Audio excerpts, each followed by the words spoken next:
अरे राम तो सबके मन में बसता है। और हरे कृष्ण हरे हरे तृणमूल घरे घरे। ममता दीदी भी जय श्री राम बोलती हो जाएगी। आप चिंता मत करिए। मोदी अच्छा लगता है। मोदी बांग्लार प्रियो भाइयों, बीजेपी जीतेगा। बीजेपी जीतेगा। 2 मई दीदी गई।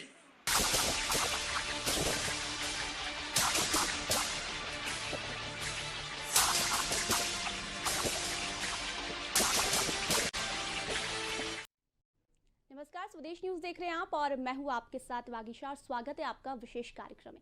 आज हम इस कार्यक्रम में चर्चा करें बंगाल के चुनावी रण पर, बात करेंगे बीजेपी और टीएमसी के दावोर चुनावी हाल पर, जानेंगे कौन से हैं वो मुद्दे जो बना रहे चुनावी हवा, बंगाल में क्या रहेगा दीदी का मजबूत किला और लहराएगा बीजेपी का परचम। ऐसे ही तमाम सवालों के जवाब हम इस कार्यक्रम में जानेंगे। चर्चा शुरू करें उससे पहले देखते हैं क्या कुछ माहौल आज वहां पश्चिम बंगाल में है। नरेंद्र मोदी ने आज चुनावी हुंकार भर दी है। आज नरेंद्र मोदी ने जनसभा को संबोधित किया, रैली की। चुनाव आयोग ने जिन 5 राज्यों में विधानसभा चुनाव की घोषणा की उनमें सर्वाधिक अहम है पश्चिम बंगाल। और इस पूरे मुद्दे पर चर्चा करने के लिए हमारे साथ वरिष्ठ पत्रकार दीपक तिवारी जी जुड़ चुके हैं। तिवारी जी, आपका बहुत बहुत स्वागत है चर्चा में। तिवारी जी, आप तक मेरी आवाज पहुंच पा रही है? हाँ, आ रही। तिवारी जी, पश्चिम बंगाल, सभी की नजर पश्चिम बंगाल के चुनाव पर है और सबसे ज्यादा नजर है एम फैक्टर पर। एम फैक्टर की यदि बात करें तो मोदी, ममता, महिला, मुस्लिम और मतुआ समाज। क्या लगता है इस बार किसका लहराएगा परचम? क्या तीसरी बार ममता दीदी अपना गढ़ स्थापित करेगी या फिर मोदी जी अपनी एक बार हुंकार भरेंगे? निश्चित तौर पे अगर बात की जाए तो प्रधानमंत्री नरेंद्र मोदी जी आज बंगाल दौरे पर पहुंचे। पीएम मोदी ने ब्रिगेड मैदान में रैली को संबोधित किया और ममता बनर्जी के साथ साथ लेफ्ट कांग्रेस पर भी निशाना साधा। पीएम मोदी ने ममता बनर्जी पर निशाना साधते हुए कहा कि आपने एक ही भतीजे और बुआ होने के मुंह को क्यों चुना? बंगाल के लाखों भतीजियों की आशाओं के बजाय आप अपने भतीजे का लालच पूरा करने में क्यों लगी रही?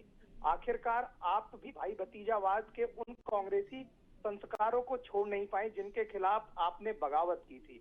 और आपको बता दें, इससे पहले ब्रिगेड ग्राउंड में पहुंचे अभिनेता मिथुन चक्रवर्ती ने बीजेपी का दामन थाम लिया है, क्योंकि कहीं ना कहीं फिल्म स्टार इस वक्त बंगाल की अगर बात की जाए राजनीति की, तो अभी इससे पहले ममता बनर्जी ने भी कुछ बंगाली एक्ट्रेस को ज्वाइन कराया था और आज मिथुन चक्रवर्ती का ज्वाइन करना, तो सीधे तौर पे अगर बात की जाए उनके अगस्त में एक भाजपा चेहरा ढूंढ रही थी जो कि मिथुन चक्रवर्ती के रूप में उन्होंने पूरा किया जी। साथ ही प्रधान मोदी जी ने साफ साफ शब्दों में कहा कि मैं गरीब दोस्तों के लिए काम करने के लिए आया हूँ।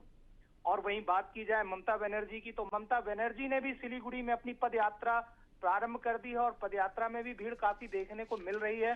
और वहीं अगर मोदी जी की रैली की बात की जाए तो मोदी जी की ब्रिगेड में हो रही रैली पे भी लाखों की तादाद पे लोगों को हुजूम उमड़ा।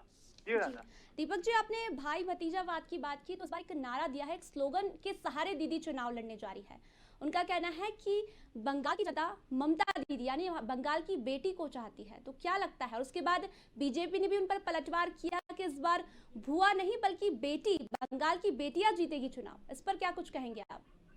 निश्चित तौर पे जहां ममता बनर्जी ने अपने आप को बेटी बताया कि मैं बंगाल की बेटी हूं और बंगाल की जनता बेटी के साथ में है, वहीं अभी मध्य प्रदेश की बात की जाए तो मध्य प्रदेश के चाणक्य जो नरोत्तम मिश्रा जी हैं, जिनको रारबंग जोन की जिम्मेदारी दी गई है, उन्होंने बेटी पर कटाक्ष करते हुए कहा कि बेटी की विदाई का वक्त शुरू हो गया है।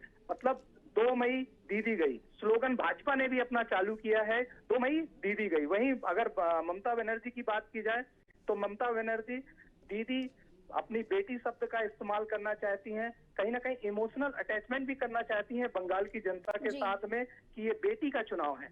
और वहीं अगर भाजपा की बात की जाए तो भाजपा निश्चित तौर पे कह रही है कि जो पब्लिक है, जो आम बेटी है, उसका जीतना जरूरी है, ना कि बंगाल की। तिवारी जी, हमारे साथ मैं आपको 2 सेकंड के लिए रोकना चाहूंगी। हमारे साथ बीजेपी नेता नवीन मिश्रा जी कोलकाता से जुड़े हुए। नवीन मिश्रा जी, बहुत बहुत स्वागत है आपका चर्चा में।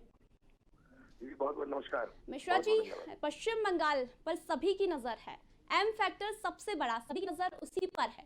एम फैक्टर यानी कि हम बात करें मोदी जी और बात करें ममता दीदी की, क्या लगता है इस बार परिवर्तन होगा? क्योंकि दीदी का कहना है कि खेला भी होना चाहिए और मोदी जी एक साइड कह रहे हैं कि इस बार परिवर्तन होगा। देखिए, बंगाल की जनता ने 2019 के लोकसभा में ही मन बना लिया था। यही कारण था कि 42 सीट हमको मिला और जिस तरह से पश्चिम बंगाल में परिवर्तन की एक लहर दिख रही है। तृणमूल कांग्रेस टुकड़े टुकड़े में बंटती जा रही है। उनके सारे एमएलए, उनके करीब समझिए अभी तक 30-40 एमएलए उनके पार्टी छोड़ के हमारी पार्टी में और दूसरे पार्टी में चले गए हैं। जिस तरह से पश्चिम बंगाल में जंगल राज है, एक महिला के मुख्यमंत्री रहते हुए जिस तरह से महिला अत्याचार पूरे पश्चिम बंगाल में 10 सालों से बढ़ा है, सिंडिकेट राज बढ़ा है। अभी आपके मध्य प्रदेश से ही वहाँ के गृह मंत्री नरोत्तम मिश्रा जी आए, राणा बंगाल क्षेत्र में उन्होंने दौरा कर पिछले 3 महीने से किया है। जिस तरह से तूफानी दौरा उनका हुआ और जिसमें जन समर्थन पश्चिम बंगाल में एक मध्य प्रदेश के गृह मंत्री जी के बातों को सुन करके पश्चिम बंगाल के लोगों को जिस तरह से एक बल मिला है, ये निश्चित तौर पर परिवर्तन का एक बहुत बड़ा लहर है। आज देश के प्रधानमंत्री आए थे, जिस ढंग से 10 से 12 लाख लोग कलकत्ता महानगर के गांव देहात से, किसान, मजदूर, पीड़ित शोषित वर्ग के लोग, महिलाएं, माताएं बहनें इतनी गर्मी में धूप में आकर के 5-5-6 घंटे देखे प्रधानमंत्री जी के भाषण को सुना। निश्चित तौर पे आज से मुख्यमंत्री पहले तो एक टैबलेट लेती जाए, डबल डोज में चली जाएंगी। देखिए, वो हमारी बेटी है। निश्चित तौर पर पश्चिम बंगाल के लोग मानते हैं कि हमारी वो बेटी है, लेकिन हमारी बेटी ने जिस ढंग के कारनामे 10 साल में किया, उनके टीएमसी के मंत्री, एमपी, उनके प्रधान, उनके जो जिला सभापति है, इन लोगों ने जो अत्याचार किया, अल्फान के अंदर में आए हुए जो अल्फान के पैसे थे, इतना बड़ा विपदा था जिससे लूट मार मचाया। प्रधानमंत्री जी ने दुनिया में इतनी बड़ी लॉकडाउन पीरियड में, कोविड में प्रधानमंत्री जी ने 5 केजी चावल और 1 किलो दाल देने का काम किया हर घर में, गरीब, मजदूर, किसान वर्ग को। जिस ढंग से तृणमूल कांग्रेस के कार्यकर्ताओं ने मुख्यमंत्री के इशारे पर चावल लूटने का काम किया, दाल लूटने का काम किया, पूरी राज्य की 8 करोड़ जो आम नागरिक है उन्होंने ये मन बना लिया है कि इस बार 2 तारीख को जब रिजल्ट आएगा, पूरी हिंदुस्तान देखेगी, पूरी दुनिया की नजर है कि मजबूत सरकार श्यामा प्रसाद मुखर्जी के इस धरती पर पंडित दीनदयाल उपाध्याय की जो अन्नोदय योजना थी उसको आगे बढ़ाते हुए, यहाँ स्वामी विवेकानंद जी के नीति को मानते हुए पश्चिम बंगाल की जनता इस पर मजबूत सरकार पूरे पश्चिम बंगाल में भारतीय जनता पार्टी को देगी और हम 200 से ऊपर प्लस सीट लेकर के इस बार अपनी मजबूत सरकार बनाएंगे और यहाँ के पश्चिम बंगाल की जनता की सेवा में लग जाएंगे। जी मिश्रा जी, तमाम दावे आप जीतने के कर रहे हैं, लेकिन 2016 की यदि बात करें तो मात्र 3 सीटें बीजेपी के खाते में थी। क्या वो सफर आप तय कर पाएंगे? जब आप 2016 की बात कर रहे हैं, 2016 में हमको 3 सीट मिला और करीब 50-60 सीटों पे हम सेकंड पोजीशन पे थे। और ठीक 3 साल के बाद जब आई नरेंद्र मोदी जी के विकास को जब हम जनता के बीच में लेके गए, जिस ढंग से यहाँ के किसानों को, यहाँ के मजदूरों को, चाहे मनरेगा के नाम पे हो, चाहे नितिन गडकरी जी का डिपार्टमेंट नेशनल हाईवे ने जो पूरे पश्चिम बंगाल में गांव तक हाईवे देने का काम किया, उसी योजनाओं के तहत हम लोगों ने पश्चिम बंगाल में 18 सीट जीता और कम से कम 13 सीटों पे हम आगे रहे पूरे पश्चिम बंगाल में। आज जनता ने मन बना लिया है कि पश्चिम बंगाल में तृणमूल कांग्रेस से सफाया करना है, इनके सिंडिकेट राज की खात्मा करनी है और तृणमूल जो टीम मनी कलेक्शन है, तृणमूल का ओरिजिनल नाम जो है टीम मनी कलेक्शन है, जिन लोगों ने शारदा के नाम पे, नारदा के नाम पे, अफसरों को डराने के नाम पे, पुलिस अत्याचार के नाम पे जिस ढंग से लूट मार मचाया है, इस राज्य को बचाने के लिए आम जनता रोड पर उतर चुकी है। भारतीय जनता पार्टी जनता के साथ सहयोग करके राज्य में एक सुशासन की मजबूत सरकार देना चाहती है ताकि हम देश की सेवा कर पाए, पश्चिम बंगाल की संस्कृति को बचाएं। यही श्यामा प्रसाद मुखर्जी जी के प्रति, यही स्वामी विवेकानंद जी के प्रति, यही जो पश्चिम बंगाल में रविन्द्रनाथ ठाकुर है, इनके प्रति हमारी सच्ची श्रद्धांजलि होगी और उनके जो रास्ते हैं उस रास्ते पर भारतीय जनता पार्टी की सरकार चल के राज्य में मजबूत सरकार देकर के यहाँ की जो आम नागरिक है, जो आम जनता है, जो शोषित वर्ग है, पीड़ित वर्ग है, गरीब तबके के लोग हैं, हमारी बहनें महिलाएं हैं, जो किसान मजदूर वर्ग के लोग हैं, इनकी हम सेवा अपने आदर्शों को के जो जिनके बल पे, जिनके रास्ते पर भारतीय जनता पार्टी कार्यकर्ता चलते हैं, उन नेताओं के आदर्शों को हम आगे बढ़ाकर के सेवा कार्य में। मिश्रा जी, आप हमारे साथ बने रहिए। हमारे साथ वरिष्ठ पत्रकार दीपक तिवारी जी जुड़े हुए हैं। तिवारी जी, क्या लगता है जितना जीत का दावा मिश्रा जी कर रहे हैं, क्या आंकड़ा छू पाएगी असल में बीजेपी परिवर्तन के सहारे, राष्ट्रवाद और हिंदुत्व के सहारे? देखिए, नवीन मिश्रा वरिष्ठ नेता है भाजपा के और बंगाल की जनता की नब्ज को समझने का भी काम करते हैं। जहां तक कि मुझे याद है, नवीन मिश्रा वो व्यक्ति है जो ममता बनर्जी से लगातार लोहा फायदा लेने का काम करते हैं, उनके विरोध में कार्य करते हैं। नवीन मिश्रा जी से मेरा एक प्रश्न है। अभी उन्होंने कहा कि टीएमसी के काफी सारे विधायक या कांग्रेस के विधायक भाजपा में शामिल हो गए हैं। इस तरीके से अगर आप भाजपा में टीएमसी और कांग्रेस के विधायक को शामिल करते हैं, और चूंकि जो पहली सूची आई है भाजपा की, उसमें उन नेताओं को जगह भी दी गई है, तो कहीं ऐसा नहीं लग रहा जो मूलभूत कार्यकर्ता जो 2019 के लोकसभा चुनाव में जिसने दिन रात एक किया, तृणमूल कांग्रेस को हाफ किया, तो आपको लग नहीं रहा उसके साथ आप लोग धोखेबाजी कर रहे हैं? जी तिवारी जी, मैं आपके तमाम सवालों के जवाब मिश्रा जी से चाहूंगी। जी मिश्रा जी कहिए। जो भी सांसद और विधायक तृणमूल के हमारे पार्टी में ज्वाइन किए, कोई भी बिना शर्त तो लोगों ने ज्वाइन किया है, उन्होंने टिकट भी नहीं मांगा है। उन्होंने भारतीय जनता पार्टी के आदर्शों को और नरेंद्र मोदी जी की जो सरकार है, जो विकास योजना है, उस विकास को मान करके वो आगे बढ़ रहे हैं। ये वही विधायक है जो ममता बनर्जी के डर से 10 साल से प्रताड़ित थे, डर से, पुलिस या अत्याचार के भय से थे। तमाम विधायकों के ऊपर इतने ज्यादा केस कर दिए गए थे, जिनको ब्लैकमेल मुख्यमंत्री कर रही थी। जब एक मजबूत भारतीय जनता पार्टी की संगठन यहाँ बनी, तभी इन एमएलए ने, जो तृणमूल के एमएलए थे या कांग्रेस के तिवारी एमएलए जी हैं, मिश्रा जी, तिवारी जी मिश्रा जी, मैं आप दोनों को यहाँ रोकना चाहूंगी। हमारे साथ कांग्रेस नेता फिरोज सिद्दीकी जी जुड़े हुए। सिद्दीकी जी, बहुत बहुत स्वागत है आपका स्वदेश न्यूज में। जी धन्यवाद। सिद्दीकी जी, हम बात करें पश्चिम बंगाल के चुनाव की, तो सभी पार्टियों की अभी नजर पश्चिम बंगाल के चुनाव पर है। अगर आप कांग्रेस पार्टी की बात करें तो 44 सीटें कांग्रेस के पास थी, लेकिन इस बार कहीं भी कांग्रेस पार्टी नजर नहीं आ रही है। क्या कुछ कहेंगे आप इस पर? भारतीय जनता पार्टी कहीं नजर नहीं आ रही है। वहाँ मेन चुनाव जो है कांग्रेस, सीपीएम और टीएमसी के बीच में है।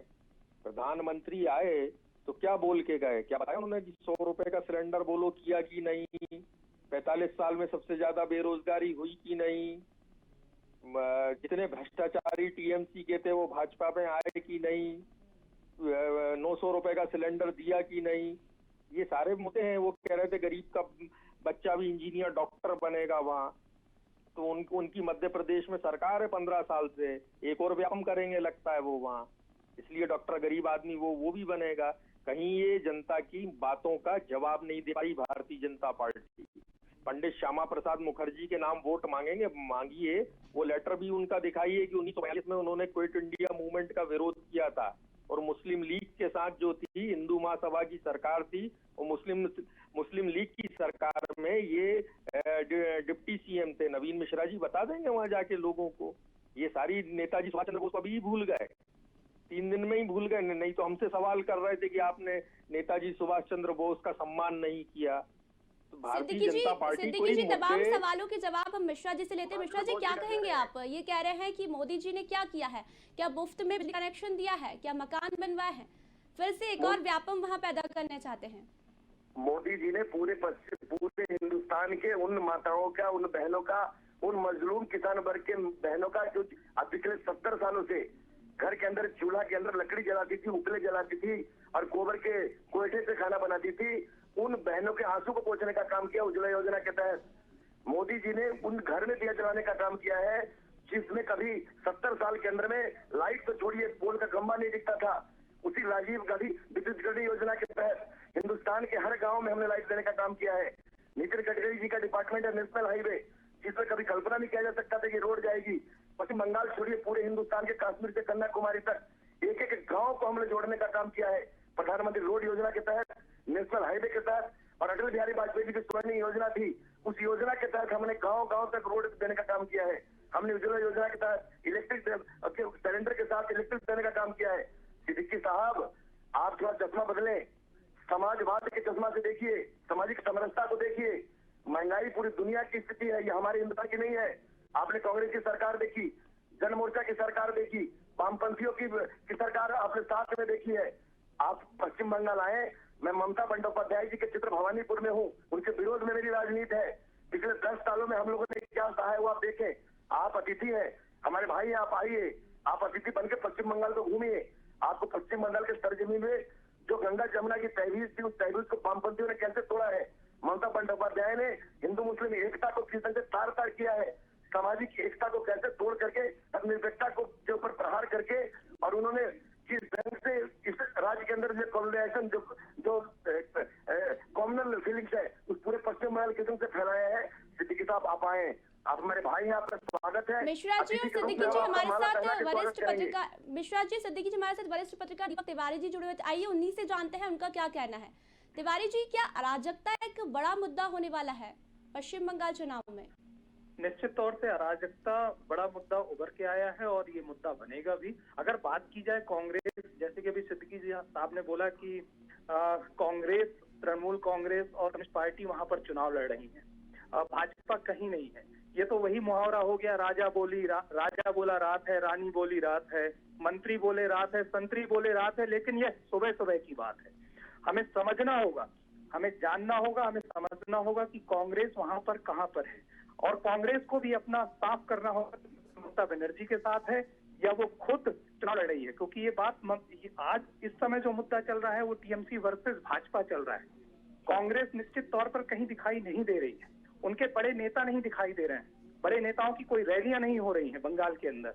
बताएं हमें, सिद्दीकी साहब बताएं कि किस बड़े नेताओं की अभी रैली हुई है। तिवारी जी कह रहे हैं कि कांग्रेस कहीं नजर नहीं आ रही है, ना कोई बड़ा नेता वहां नजर आ रहा है। ये चुनाव टीएमसी और बीजेपी के बीच है। हाँ है ना, क्यों नहीं है। बीजेपी से अभी नवीन मिश्रा जी बोल रहे थे, दीपक तिवारी जी बोल रहे हैं। कोई बता पाया कि मैंने जितने मुद्दे उठाए इन मुद्दों का कोई जवाब है? भारतीय जनता पार्टी का जवाब है ना, उज्ज्वला योजना है, योजना है। हाँ, सब्सिडी कहाँ गई? प्रधानमंत्री योजना है, सब्सिडी योजना की सब्सिडी कहाँ गई? यहाँ 15 साल से आप लोग सुनिए लॉकडाउन पीरियड में अरे आप सुनिए तो आप माइग्रेंट लेबरर्स की बात करते हैं। बंगाल सबसे आखिरी के राज्यों में माइग्रेंट लेबरर्स के मामले में, मध्य प्रदेश तीसरे नंबर पे है। यहाँ 16 साल पे नंबर 1 पे है। कोयला घोटाला पे नंबर 1 पे है। ठीक है, 16 साल पूरे हिंदुस्तान की जितनी सरकार है, जितना घोटाले किए होंगे उनकी ये नानी अम्मा बन गई है अजय ममता बंदोपाध्याय जी। आपके यहाँ अगर आप मध्य प्रदेश का एक व्यापम घोटाला ही देख लेंगे ना तो आपको बाकी के सारे घोटाले छोटे लगेंगे।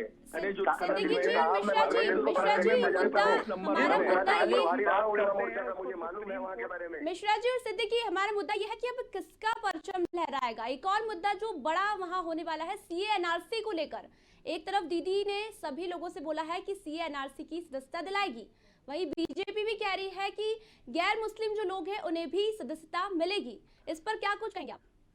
देखिए, भारतीय जनता पार्टी है, ये सुबह कुछ बोलती है और शाम को कुछ बोलती है। इनके सिद्धांत जो है कपड़ों की तरह बदलते हैं। ये सिद्धांत अपने नेता भी बदल लेते हैं कपड़ों की तरह। नेताजी सुभाष चंद्र बोस के नाम पे वोट मांग रहे थे, 2019 नहीं चल रहा है। 2019 का लोकसभा चुनाव में हमने रिजल्ट देख लिया होगा, हमारे कपड़े बदलने का परिणाम देश की जनता ने क्या दिया है। पश्चिम बंगाल में 2019 में क्या दिया है आपने देखा होगा सिद्दीकी साहब। अरे आप और कांग्रेस की क्या स्थिति है? 70 साल के आजादी के 74-75 साल में कांग्रेस की क्या स्थिति है? दुनिया हिंदुस्तान की सबसे पुरानी पार्टी, और आज स्थिति है कि अपने झंडे और बैनर के लिए मोहताज है। उनके कार्यकर्ता ये सोचते कि झंडा 2-4 मिल जाए तो हम लगा ले पश्चिम बंगाल में। आज पश्चिम बंगाल में पार्टी ऑफिस नहीं है, नेता नहीं है, चुनाव हो जाने दीजिए। पश्चिम बंगाल से है जी चुनाव बताएं। तो अभी चुनाव हो जाने दीजिए। आप 150 सीट की बात कर रहे हैं, ये पूरे 5 राज्य मिला के आपके पास 150 सीट नहीं आ रही। सिद्दीकी साहब, आपकी कांग्रेस तो वो है कि जिस वामपंथी से लड़ते रहे आप, जिन वामपंथियों ने हजारों कांग्रेसी कार्यकर्ता की हत्या की, आज उस सीपीएम के पैर के तले आप बैठ गए हैं। आप सीपीएम का झंडा पकड़ने पे मजबूर हैं। आपके नेता अधीर चौधरी हो, राहुल गांधी हो, सोनिया गांधी जी हो, या दिग्विजय सिंह जी हो, या कमलनाथ जी हो, आप सीपीएम के झंडा को पकड़ने के लिए मजबूर हैं। आपको पश्चिम बंगाल में कांग्रेस के नाम बचाने के लिए इंदिरा गांधी और राजीव गांधी जी के स्वाभिमान को बचाने के लिए आप सीपीएम से कॉम्प्रोमाइज कर रहे हैं। नवीन मिश्रा जी हजारों कार्यकर्ता की आपकी हत्या की कांग्रेसियों के। सिद्दीकी जी और मिश्रा जी, हमारे साथ वरिष्ठ पत्रकार दीपक तिवारी जी भी जुड़े हुए हैं, उनसे भी हम बात कर लेते हैं, उनका क्या कहना है इस पर। सिद्दीकी साहब, मैं सिर्फ आपसे एक प्रश्न पूछना चाहता हूं कि जिस प्रकार से प्रियंका गांधी उत्तर प्रदेश की राजनीति में पूरी तरीके से दमखम दिखा रही हैं, अभी उन्होंने लगातार दौरे भी किए, बंगाल में आखिरकार कब पहुंचेंगी प्रियंका गांधी और राहुल गांधी? क्या असम तक ही सीमित रहेंगे राहुल गांधी या बंगाल भी होगा? सिद्दीकी साहब, आपसे ही सीधा प्रश्न है इसका। हाँ बिल्कुल, सभी राज्यों में प्रियंका गांधी जी भी, राहुल गांधी जी भी और कांग्रेस के दूसरे नेता पूरे दमखम के साथ चुनाव लड़ रहे हैं। हम मुद्दों पर चुनाव लड़ रहे हैं जो जनता के मुद्दे लेकिन आपके बड़े नेता नजर नहीं आ रहे।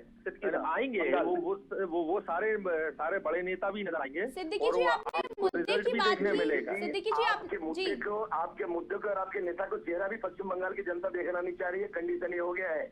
आप स्वागत है, आप आए। आपसे आप अभी निकलिए तो बने आप भाई आप नवीन मिश्रा जी, आप हिंदी भाषी लोगों को किस प्रकार से मतलब मैनेज करेंगे? वहाँ तो बंगाली ही टिकट दिख रहे हैं हमें। भाजपा ने जो लिस्ट जारी की उसमें हिंदी भाषी कितने? दीपक तिवारी मेरा जी सीधा पश्चिम प्रश्न है बंगाल में दीपक तिवारी जी पश्चिम बंगाल में रहने वाला हर हिंदी भाषी बांग्ला भाषी है। नहीं, ये तो आप पश्चिम कह बंगाल रहे हैं के रहने वाले ना, लोग हैं। टिकट में क्या हुआ? टिकट में मेरा सीधा प्रश्न है, टिकट अगर बटे हैं हिंदी भाषियों को क्या दरकिनार किया जाएगा? क्योंकि उन्होंने अपना पूरा जीवन काटा है। सुनिए, यहाँ भारतीय जनता पार्टी समरसता की राजनीति करती है। बांग्ला भाषी हो, हिंदी भाषी हो, उर्दू भाषी हो, कोई भाषी हो, जो जिस जगह में काम कर रहे हैं, जिसकी जो महत्व है उस ढंग से भारतीय जनता पार्टी सम्मान के साथ अपने हिंदी भाषियों, उर्दू भाषियों और भाषियों को टिकट देगी और सम्मान के साथ हम जिता करके सरकार में उनको महत्व देंगे। हमारे पार्टी के अंदर चाहे उत्तर प्रदेश आप देखिए, उत्तर प्रदेश में भी हमारे समुदाय के लोग किस ढंग से मजबूती से काम कर रहे हैं। तिवारी जी, मैं सिद्दीकी जी से अपना सवाल चाहूंगी कि ममता दीदी को सबसे तोड़ने में सबसे बड़ा हाथ अगर हम माने तो पीरजादा का है, जिन्होंने 50 करोड़ लोगों की मरने की दुआ मांगी और उसी का साथ कांग्रेस लिया। इस पर क्या कुछ कहेंगे आप सिद्दीकी जी? जी क्या मैं आपका सवाल नहीं सुन पाया। मेरा सवाल ये है कि ममता दीदी को तोड़ने में सबसे बड़ा हाथ है पीरजादा का, जिन्होंने 50 करोड़ लोगों के मरने की दुआ मांगी और उसी का साथ आप लोगों ने दिया। इस पर आप क्या कहेंगे? देखिए, हमारा सिर्फ सीपीएम से अलायंस है और सीपीएम के साथ हम लोग हैं वहाँ, और इसलिए नहीं है कि जनाब सीपीएम से हमारे आपके अधीर चौधरी को मंच से उतारने की स्थिति बन गई थी रैली के दिन, शायद आपने देखा होगा। आपके अधीर चौधरी बोल रहे थे सीपीएम के मित्र जब पीरजादा आए, एक अपोजिशन लीडर है देश के, जो प्रधानमंत्री के रैंक के लोग माने जाते हैं। हम लोग अपोजिशन, हम लोग इस राज्य में अपोजिशन है, लेकिन अधीर चौधरी जी को इतनी सम्मान करते जितना प्रधानमंत्री जी के करते हैं। अधीर चौधरी जी का माइक को रोक दिया पीरजादा के आते ही। जिस ढंग से अधीर चौधरी का अपमान किया गया पश्चिम बंगाल में, यहाँ की नागरिक भूली नहीं है, 4 दिन पहले का हादसा है ये। आप ये कहिए कि आपने सीपीएम के सामने अपना शरीर रख दिया, अपने झंडे पर निशावर कर लिया है।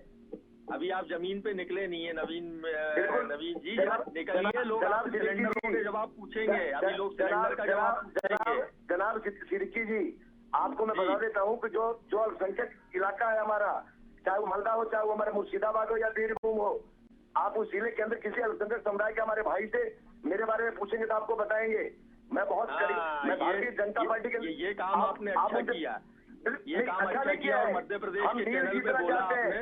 हम डील जीतना चाहते हैं, हम डील जीतना चाहते हैं अच्छा बोला हिंदुस्तान के हिंदुस्तानियों का। हम 130 करोड़ जनता की राजनीति करते हैं। सिद्दीकी जी, हम समाज में बताओ, ये कांग्रेस की नीति थी। कांग्रेस के गृह मंत्री जी ने जिस ढंग से निहत्थे आर्मी को आतंकवाद के नाम पे बताने का काम किया था, ये कांग्रेस की नीति है। कांग्रेस ने हिंदुओं को किसी से प्रताड़ित करने का काम किया, ये कांग्रेस की नीति है जनाब। नवीन जी, ये सीए एनआरसी की जो शुरुआत हुई थी तो सबसे पहला जो भाषण था वो अमित शाह जी ने बंगाल में ही दिया था। अब आप कह रहे हो सीए एनआरसी नहीं होगा, अब आप कह रहे हो सीए एनआरसी नहीं होगा, ठीक है, तो ये अमित शाह जी से कहलवा दीजिए ना। एनआरसी और सीए से हिंदुस्तान के रहने वाले किसी भी नागरिक को कोई प्रॉब्लम नहीं होगा। आप ये ऑन रिकॉर्ड अपने यहाँ रख लीजिए, हिंदुस्तान के किसी भी हिंदुस्तानी का। लेकिन हिंदुस्तान में रह करके अगर पाकिस्तानी भाषा बोलने वाले कोई लोग हो, हमारे राष्ट्रवाद का अगर कोई विरोध करता है, हमारे तिरंगे का अपमान करता है, वो हिंदू या मुसलमान हो, उसको भारतीय जनता पार्टी की सरकार में। मिश्रा जी और सिद्दीकी जी, मैं आपसे सवाल करना चाहूंगी। आप कह रहे हैं कि बीजेपी ने क्या किया, नरेंद्र मोदी ने क्या किया, अगर ममता दीदी ने काम किया है तो फिर हिंसा का डर ममता दीदी को क्यों सता रहा है? 8 चरणों में 8 सीटें हैं, पहले 6 थी और अब 8 फेज होने जा रहे हैं, तो फिर हिंसा का डर क्यों? चुनाव में अगर होती है तो ये तो चुनाव आयोग का काम है, और उन्होंने अगर आशंका व्यक्त की है तो हर पार्टी आशंका व्यक्त करती है कि ऐसा हो सकता है, तो अच्छी बात है अगर उन्होंने आशंका व्यक्त की है तो। लेकिन उन्होंने काम किया है और आज वो सामने दिख रही है, कांग्रेस है तो वो सामने दिख रही है। भारतीय जनता पार्टी जो बच्चों के मतलब जो असल मुद्दे हैं, ये एनआरसी पे भी पलट गए। पूरे देश में जब हंगामा हुआ तो कह रहे थे नहीं वो तो एनआरसी तो होके रहेगी, फिर कहने लगे अब तो सीए रहेगा, तो ऐलान करवा दीजिए कि भाई वो जहाँ आपत्ति है लोगों को, वो कानून का जो संशोधन किया है उसको रद्द कर दें। तो किसान आ रहे हैं, अभी तो किसान पूछेंगे अभी बहुत सारे सवाल। फिर अभी हमारे जो है कि हम कह रहे थे कि मिनिस्ट्री ऑफ फिशरीज बनना चाहिए, तो देखें प्रधानमंत्री उसका ऐलान कर दे, बेहतर है। जैसे उन्होंने 1 लाख करोड़ का पैकेज का और विशेष राज्य के दर्जा का बिहार में ऐलान किया था, वो हो सकता है ऐसी कुछ सौगातें बंगाल में दे दें बिहार वालों को, तो बेचारों को मिली ही नहीं, 2-2 बार सरकार बन गई। सिद्दीकी जी, ममता दीदी चूंकि तीसरी बार इस बार परचम लहराने जा रही है और हो सकता है लहरा दे, लेकिन एक सवाल ये है, ओवैसी और पीरजादा का जो गठबंधन है क्या ममता दीदी को नुकसान पहुंचा सकता है और क्या बीजेपी को फायदा दे सकता है? देखिए, लोग डेवलपमेंट की राजनीति चाहते हैं, चाहे असदुद्दीन ओवैसी हो, चाहे भारतीय जनता पार्टी हो, ये एक जैसे हैं, दोनों भाई भाई हैं दोनों। तो लोग ये हिंदू मुस्लिम की राजनीति, ये फ्रैक्शन की राजनीति से लोग तंग आ गए हैं। लोगों को रोजगार चाहिए, महंगाई से लोग परेशान हैं, कोरोना में जो तहस नहस हुआ है लोग उससे परेशान हैं, सिलेंडरों की सब्सिडी जो खा गए वो कह रहे हैं अब हम महिलाओं का उत्थान करेंगे, उज्ज्वला योजना बता रहे हैं वो। बच्चों जो सिलेंडर 350 में था 850 में मिल रहा है 7 साल के अंदर, दुगने से भी ज्यादा भाव हो गए, पेट्रोल के दुगने से ज्यादा भाव हो गए। इन सब बातों के जवाब भारतीय जनता पार्टी से चाहिए हमको। आप श्यामा प्रसाद मुखर्जी पे वोट मांगे या नेताजी सुभाष चंद्र वोट मांगे या कोई और दूसरी बात है, क्या इससे लोगों को रोजगार मिल जाएगा? क्या जो इंडस्ट्रीज बंगाल में बंद हो गई है क्या वो चालू हो जाएंगी? क्या अर्थव्यवस्था पटरी पे आ जाएगी? सिद्दीकी जी और मिश्रा जी हमारे साथ वरिष्ठ पत्रकार भी जुड़े हुए हैं, तिवारी जी, अब उन्हीं से जान लेते हैं कि वो क्या कहते हैं। तिवारी जी, क्या लगता है इस बार का चुनाव क्या परिवर्तन होगा? क्या मोदी फैक्टर में या तो ममता फैक्टर काम आएगा या फिर मोदी फैक्टर?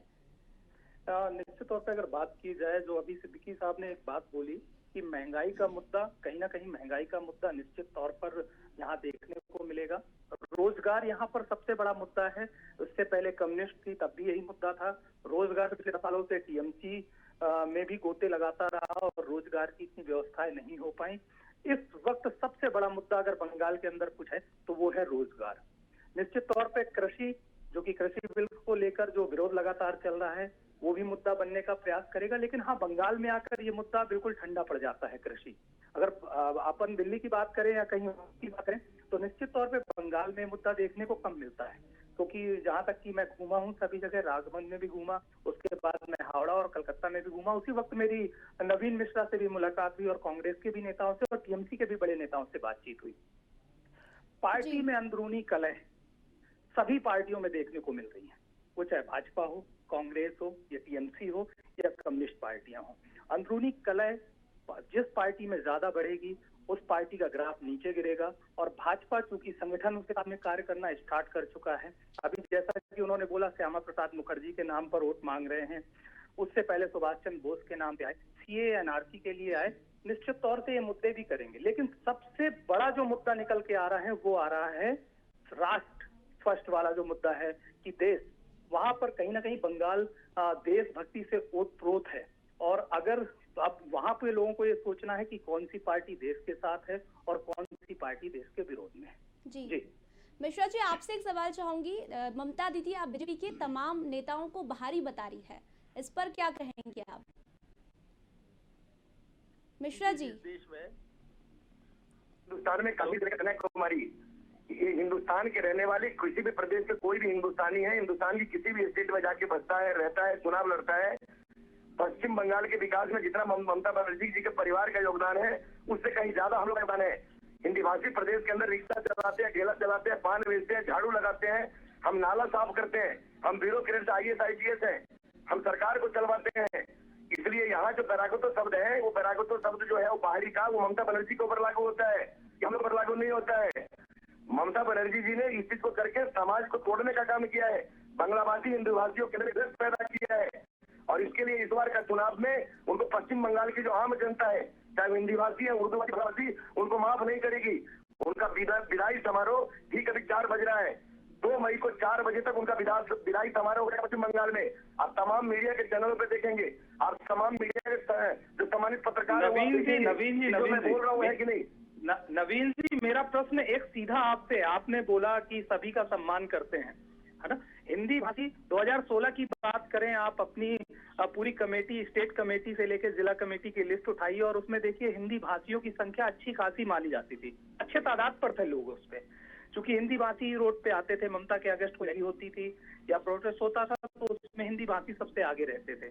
उस लिस्ट को अगर अभी 2021 में देखी जाए तो उस लिस्ट, उसके परसेंटेज में बहुत ज्यादा अंतर है। इस बारे में भी कुछ कहिए। दीपक तिवारी जी, संगठन व्यक्ति के हिसाब से काम करने वाले लोगों को जगह देती है और आगे रखती है। मैं युवा तो इसका मतलब आप ये कहना चाहते हैं हिंदी भाषी काम नहीं कर रहे? नहीं मैं बता रहा हूँ, मैं युवा मोर्चा के मिश्रा नेशनल टीम में जी था। तिवारी मुझे जी प्रदेश में फिलहाल लाके जो काम में लगाया बंगाल गया। मिश्रा जी तिवारी जी फिलहाल बंगाल चुनाव पर सभी की नजर है, लेकिन आखिरी सवाल मैं सिद्दीकी जी से चाहूंगी। सिद्दीकी जी, हम बात टीएमसी और बीजेपी की कर रहे हैं, क्या कांग्रेस की अगर बात करें तो क्या उनकी स्थिति हम देख रहे हैं कि बेगानी शादी में अब्दुल्ला दीवाना, क्या इस तरह की स्थिति कांग्रेस की रहने वाली है?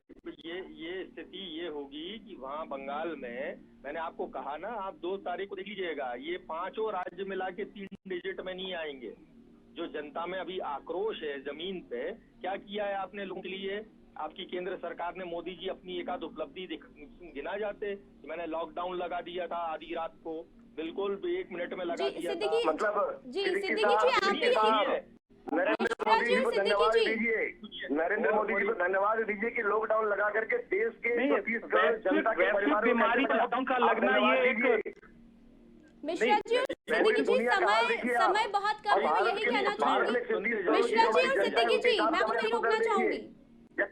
मिश्रा जी, हम तमाम सवालों के हमने जवाब दिए, हमने आपसे तमाम मुद्दों पर बात की, और सिद्दीकी जी का भी यही कहना है कि उन्होंने भी टीएमसी और बीजेपी की ही बात की। अब ये देखना होगा कि 2 मई को क्या होता है। फिलहाल चर्चा में शामिल होने का मैं तीनों को आपका धन्यवाद कहना चाहूंगी। दीपक तिवारी जी वरिष्ठ पत्रकार हमारे साथ जुड़े हुए थे, फिरोज सिद्दीकी कांग्रेस नेता हमारे साथ जुड़े हुए थे, हमारे साथ नवीन मिश्रा बीजेपी नेता जुड़े हुए थे। अब देखना होगा 2 मई को किसका परचम पश्चिम बंगाल में लहराएगा। क्या मोदी फैक्टर बंगाल में काम आएगा, या फिर ममता दीदी तीसरी बार बंगाल में अपना परचम लहरा पाएगी? किसकी होगी जीत, ये 2 मई को देखने वाली बात होगी। फिलहाल अभी के लिए इतना ही, फिर मुलाकात होगी, तब तक के लिए बने रहिए स्वदेश न्यूज के साथ।